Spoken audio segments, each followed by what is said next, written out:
Hello, fellow yappers. I'm Ruchi. And I'm Shalini, and we're your hosts of Binge Yap Repeat. We're two best friends who spend an embarrassing amount of time binge watching TV, and honestly, we just need to talk about it. If you're here, we're guessing you do too. Fair warning, this is a spoiler-friendly zone. We will be discussing lots of spoilers. So, if you haven't watched the show yet, hit pause, go binge, and come back when you're ready to yap with us. And now, it's yap time.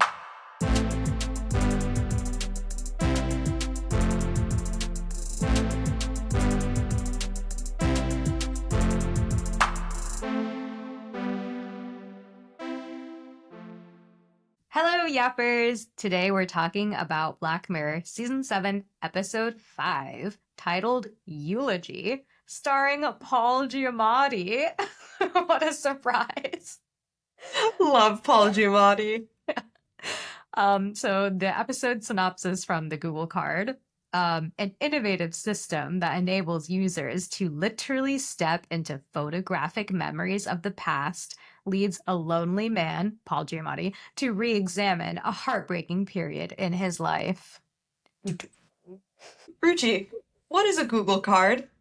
Oh, it's like when you like search episode synopsis or something, it's the stuff that comes up on the right.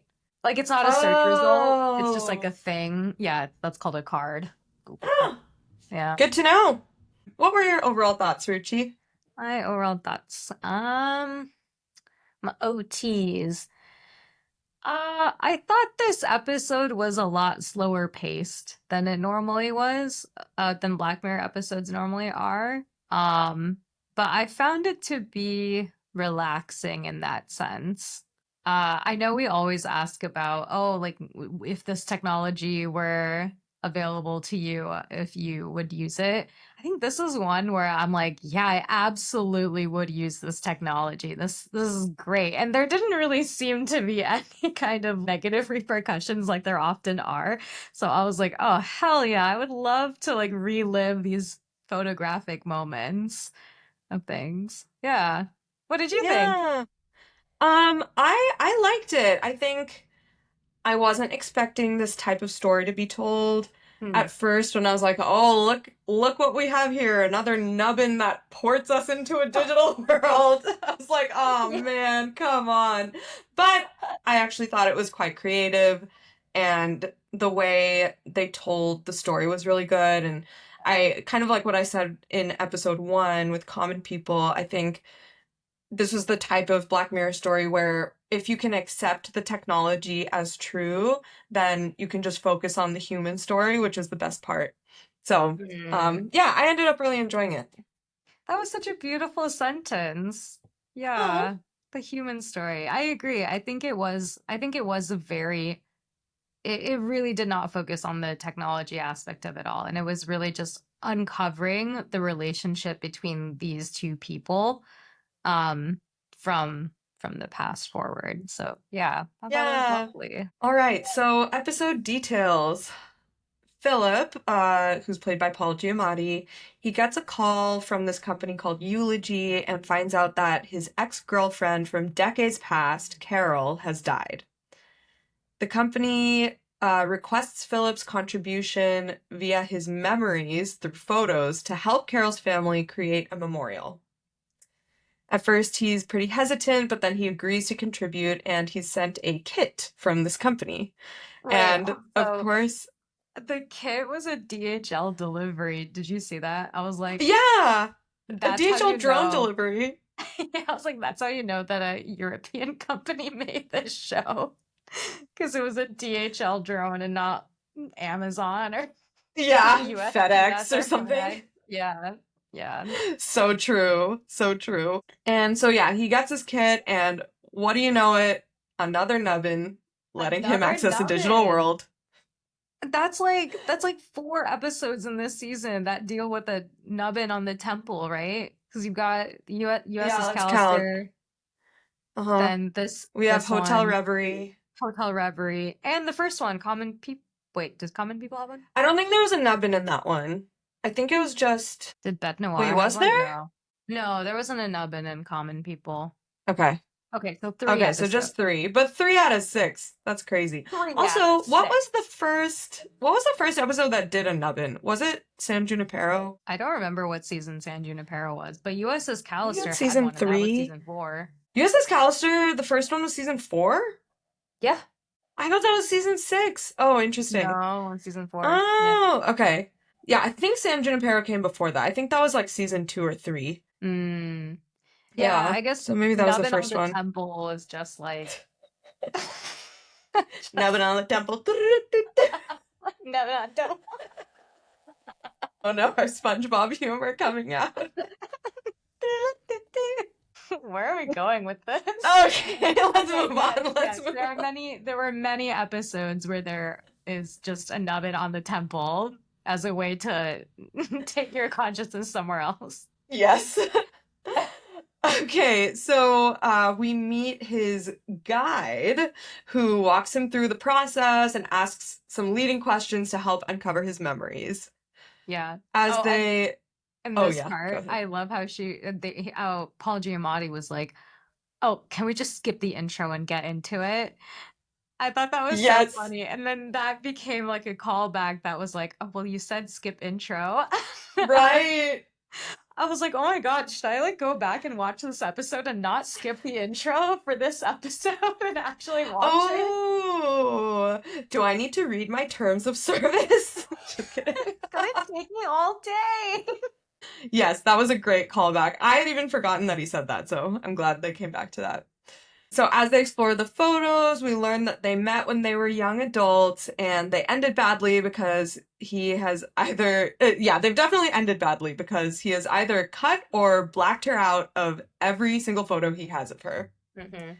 They were together for 3 years, and it's shown that their love was really intense, very serious, kind of intoxicating. So going through the photos, the first one they show is of him at a barbecue talking to her for the first time. The second one is a huge house party where the two of them are kind of flirting in a doorway, and then they go upstairs together. Then there's a photo of Philip standing in a doorway, and he says he's listening to her play an original piece on the cello, Mm, but he can't remember what it sounds like or anything. He also cannot recall what she looks like because he's cut her face out of all the photos. yeah. I did want the photos to come more to life with his memory. So I think we saw this in one of the photos when they're painting their kitchen or something, and then you see it's a black and white photo, and then the paint, he remembers that the paint is blue, and then you see the paint is blue. I wanted to have more of that type. I feel like that was the Mm, only thing where we saw the photos become more lifelike in that moment, but everything else remained static, in spite of him continuing to remember things a little bit more. So I wanted to see more of that. yeah, that would have been fun. Kind of showing as he remembers more and more and is telling the guide more, the photo becomes more kind of saturated with memories and maybe starts moving and stuff. That would have been cool. Yeah, because he does kind of remember the audio. Like in the Yeah. party scenes, for example, there's more audio and everything about like the actual stuff that's happened in life. Yeah, that would have been fun. Then we see a photo of them at some fair in Cape Cod, and he says that that's the first time they realized they were serious. Then I think the next photo after that is at the bar on Halloween, or did I Mm, miss one? I think after that is they move in together and then Oh, it's yeah, yeah, yeah. yeah, the black and white picture and then it's the bar. Yes. Oh, yeah, yeah, yeah. The black and white picture of them painting their house blue instead of yellow, and you can kind of see the love coming back into his eyes when he recalls that, and he's like, "Oh yeah, our landlord was so mad at us, but we didn't care. We were just in love. Blah blah blah. We shouldn't Yeah. have even painted it that color." Yeah, so sweet. Yeah. Then you start to see their relationship crack a little bit. So at the bar on Halloween, she's being hit on by some creep in a costume while he's bartending, and he gets a little jealous. And then he's being hit on by his coworker, Emma, and then she gets mad at him for that, and so then they had a big fight after that. That's kind of the first crack you see in their relationship. Yeah, and I love how the guide is there just being like, that's not true because look over there. That's not true because look at this thing that you see. She's leaning away from him. Like she is seeing all of the things that he basically refuses to see. Yes, that was so interesting. And I think that that's something that without this technology wouldn't be possible because if it were just his memory, he would have just said what he remembered. But then she was like, hey, look at this corner over here that you weren't paying attention to that I can now see. And you can clearly Yeah. tell that she's running away from him or whatever. Yeah. I thought that was interesting though, because I think in that moment when she started actually grilling him, actually I think a little bit before too, when she actually started thinking through like critically what she knew, I was like, is this guide Carol? Like, is she Carol? But then the fact that he saw her face and wasn't like, oh, this is Carol. I Right. was like, oh, I guess she's not. Because then, I like, her face know. would have filled out everywhere. Totally. I was trying to figure it out too. How is this person or how is this guide connected to the story? Because clearly they have a stake in the game. It's Hmm. very obvious that they care about this for some reason. They're not just an objective observer. Hmm. So, yeah. Oh, and the other thing that I noticed is when we first hear the guide, when he is going through the setup process, and she starts talking on the nubbin, she uses a lot of filler words or like vocal inflections, like, okay, how about you do this? Or do you have any pictures? And I remember thinking, like, okay, I think this voice is probably an AI something, but the fact that they had those vocal inflections in there actually made me think of when Google announced their assistant calling service. And they also they hard coded in like these vocal inflections to make it sound more human. And so I was reminded of that. I was like, is that what they're doing here?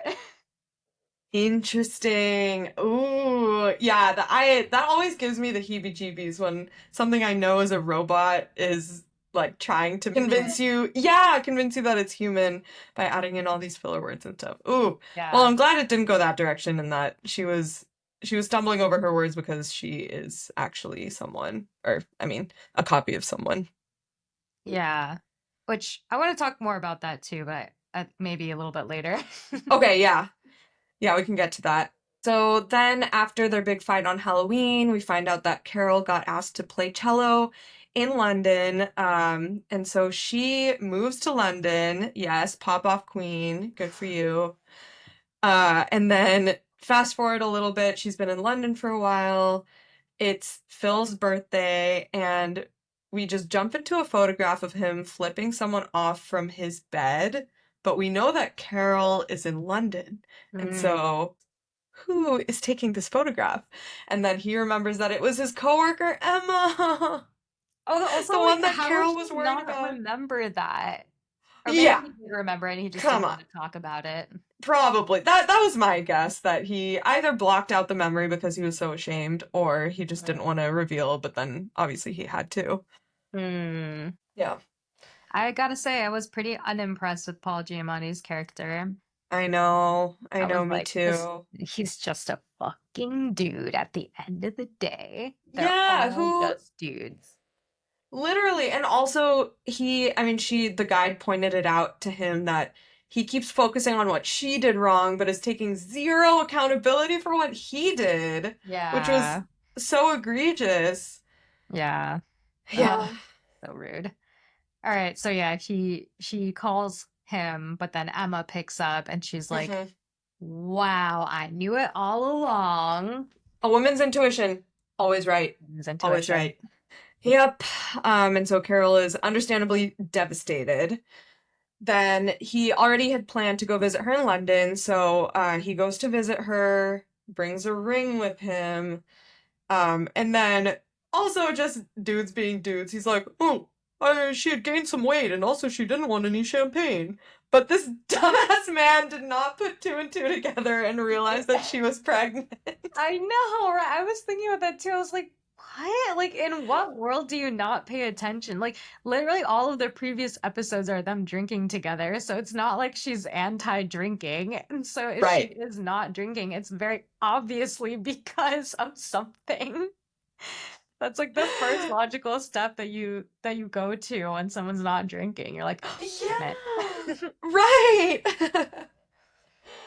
Oh, so dumb. Yeah. Um, Also, like, did they not talk in between? Okay, he said like a few months later, right? So she calls him on his birthday, and then Emma picks up the phone, and then she's devastated, goes out and sleeps with some guy in her orchestra. And then mhm. a few months later, he comes and visits her with a ring. Like, did they not talk in between any of that? Is that the point that he was so clueless that he's like, you know what? Haven't talked to my girlfriend in 4 months, but I'm gonna propose, so she's gonna, forgive me and it'll be fine. Maybe. Yeah, they didn't really explain. Maybe it did happen that way, and he was like, she'll love a big gesture. Let me do this grand gesture of just flying there and proposing.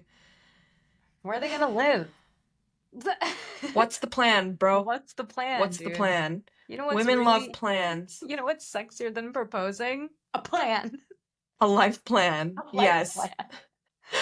Anyway, I think we're Um, projecting a little bit. anyway, so he tells the guide that he proposed to her and then she got up and left and he never saw her again. Mm, Then the guide basically is like, you dumb piece of shit, she was pregnant with me. And then we find out that the guide is Kelly, Carol's daughter, but yeah, Paul Giamatti is not the father.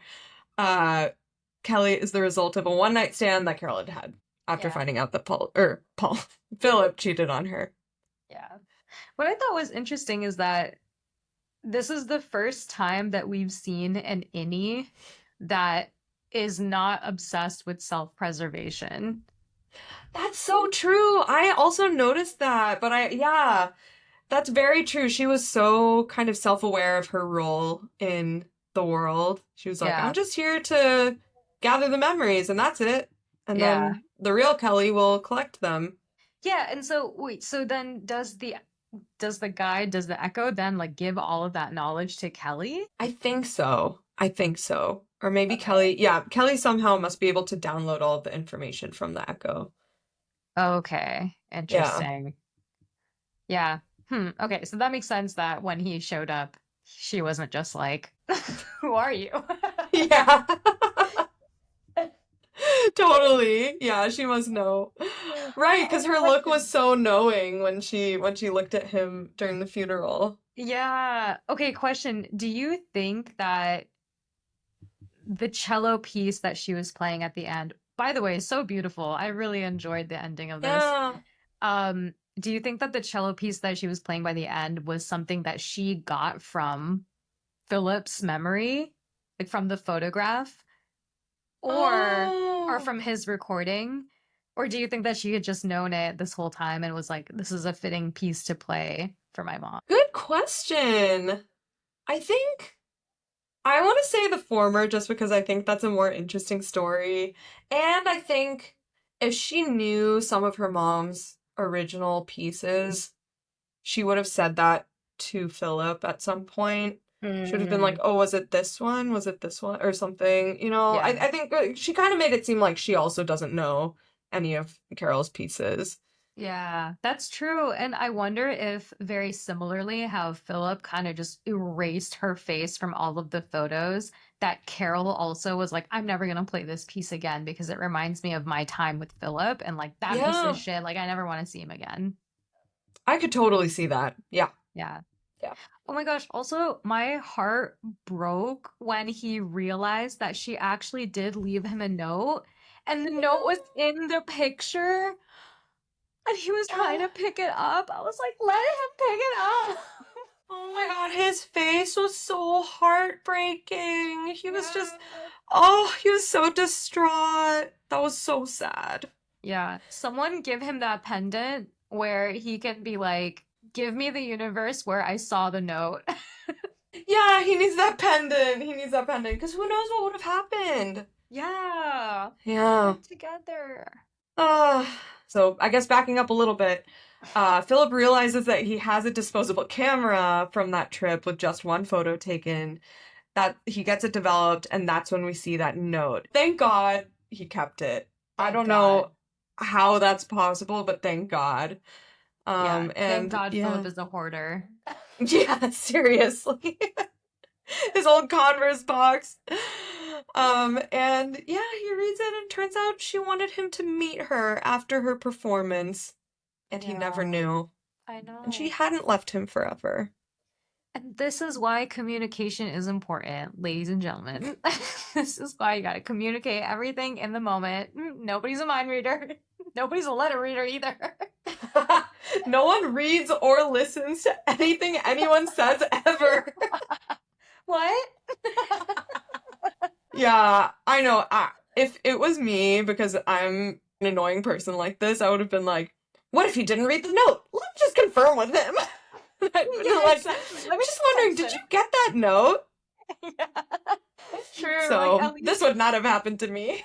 yeah, like leave a message with the concierge or someone to be like, make sure he gets the note. Just put it on a calendar, Yep. knock on his door at 8 a.m., remind him of this event. Yep. Just in case. Just in case. Gotta have a backup plan. Can't Yeah. let your entire future ride on this one note. Exactly. Yeah. I mean, it's very romantic, but this is what separates the artists from the anxieties that we experience. Should we rate the episode? Yeah. I think I would give this one probably a 7.5. It was Like it was good. consistently a half point lower than you. I was gonna say Why am I 7. even bothering with half points? I don't know, but I'm gonna It's stick with vibes. it. It's vibes. Yeah, 7.5, I think, like I said, I love those heart-wrenching human stories. I thought this use of a nubbin technology was pretty creative, and that there were some good twists in there, and I love Paul Giamatti. Mm. I'm not actually a huge fan of Paul Giamatti. I do feel like he gives scary white man energy. Like I was kind of scared of him. But yeah, I would give this a 7. I really did love the cello piece in the end. I thought it was just a really beautiful ending and how it was really nice to see how he completely did a 180 from the beginning of the episode. He was just like, why would I go to England? Like London? Ew, I'm so far. There's absolutely no way. And then at the end, he was like, no, I'm here. I showed up and I have like renewed understanding of our love story. Yeah, it was a really nice ending. I Yeah. liked it. I also saw that this episode received a lot of critical acclaim, and a lot of people are saying that it's the best episode of season 7 and one of the best episodes of Black Mirror of all time, which I think Wow. surprised me a little bit. I did like it, but I wouldn't say it was even my favorite in this season. Oh, yeah. Actually, that was a question that I wanted to ask you that we would put at the end of episode 6. I do think that it's different. I think it depends on like what Black Mirror is trying to do, right? I think if Black Mirror is trying to shed a light on how tech is like terrible for us and how we can enter tech dystopias if we don't have more regulations or if we don't treat it with the respect it deserves, then I don't think this really proves that point. But I do think it proves another point, which is we can let tech give us a different perspective and allow us to be like the best versions of ourselves, I guess. So I kind of see that perspective. I don't know, does it agree with what Black Mirror is trying to do? Who knows? But like, yeah, I thought it was a good episode. Thanks for yapping with us. If you loved this episode, have some hot takes we missed, or if you've got a show you're dying for us to binge next, follow us on socials. We're at Binge Yap Repeat. Until next time, happy binging!